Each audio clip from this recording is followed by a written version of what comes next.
Les sorties dominicales étaient donc sur les hippodromes avec mes parents. Et puis bon, ben, ça m'a certainement passé le virus.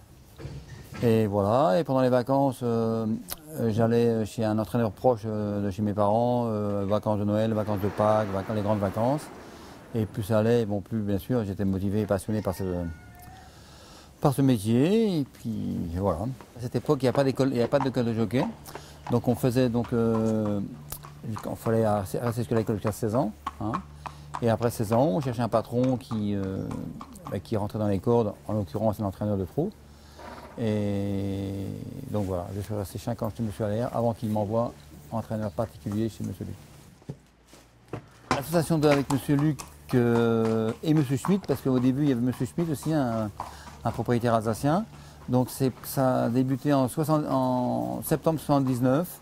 Ça fait donc 40 ans que nous sommes associés avec M. Luc, parce que bon avant tout je suis un passionné et je pense qu'avec M. Luc, on s'entend au niveau caractère et tout.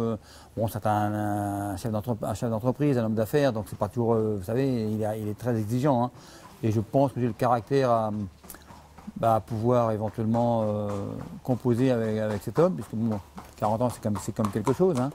Et puis j'étais quand même conscient que bon, il me faisait quand même beaucoup confiance. Hein. Il m'a jamais fait des sales coups et tout. Non, franchement, je tiens à le remercier parce que bon. Quand on reste 40 ans avec une personne, au niveau professionnel, c'est qu'il y a quelque chose qui nous lie. Hein. Le début de notre association en 79, l'écurie était assez petite parce que bon, on avait un effectif de 15 chevaux.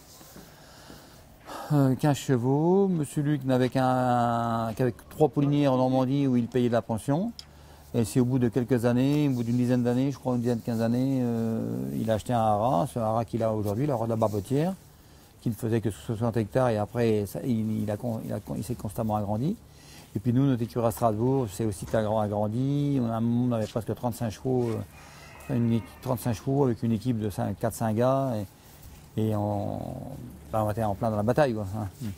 Au début, il n'y a pas eu que les Giel. Moi, quand je suis arrivé, je vais vous expliquer grosso modo, il y a eu les Manerbes. Manerbes, c'est là où il y avait les trois poulinières. Quand monsieur a commencé, les chevaux s'appelaient Manerbes. Bon, c'était des chevaux de province.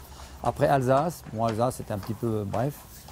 Et après JL, vous savez JL, on ne peut pas mettre les initiales d'une personne. JL correspond donc à JL, Jean-Luc. Alors oui, JL, comme il y a eu GD, Georges Dreux, tout, donc voilà, c'est la raison pour laquelle ça s'appelle JL. On ne peut plus mettre juste les syllabes, il faut qu'on fasse un petit mot qui corresponde à JL. C'était des chevaux de tiercé au début, hein, des chevaux comme Actaeus de JL, Bizarre de JL, Basique a gagné une grande nationale du trot. Après, on a eu un cheval qui a gagné le grand chelem de Vichy, Jos de Giel. Après, il y a eu le Dac de Giel. On a eu les Noubon-N, Néo Giel, Néo Billy Giel, Rombaldi, Kiléa Giel, Surabaya Giel. Ouais, tous ces chevaux-là, ils m'ont marqué d'une manière différente, bien entendu. Hein, parce que bon, plus on avance dans le métier, plus on relativise plus facilement. Et puis, mais chaque cheval m'a donné beaucoup de satisfaction. Les courses de plein font toujours rêver.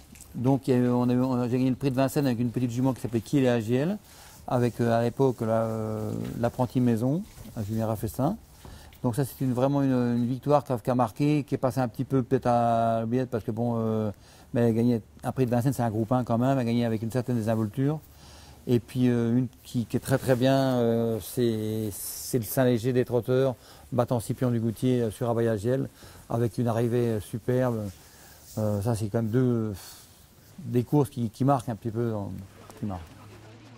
Cet hiver, on a retrouvé une écurie qui retenait encore de nouveau la route. Donc j'ai un cheval qui se détache, bien entendu en ce moment c'est des Trois Castellets, qui a toujours montré des très gros moyens depuis la qualification. J'ai eu un petit passage à vide cet hiver pour des raisons d'ordre respiratoire.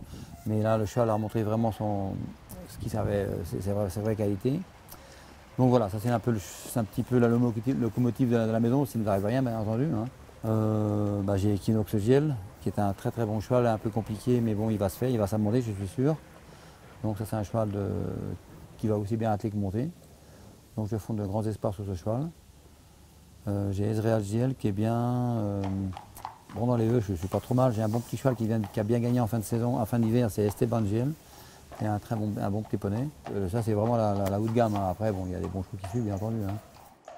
Mon rêve, éventuellement, qui serait bien pour la fin de carrière et puis pour faire plaisir au patron et tout l'entourage, bah, ça serait de disputer un prix d'Amérique avec une bonne chance, bien entendu.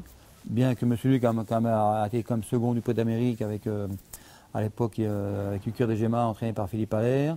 Nous, on l'avait disputé, on était 7e avec la Daxiel, mais le disputer avec une chance correcte pour être dans le 5 premiers, là, franchement, ça serait une partie de rêve.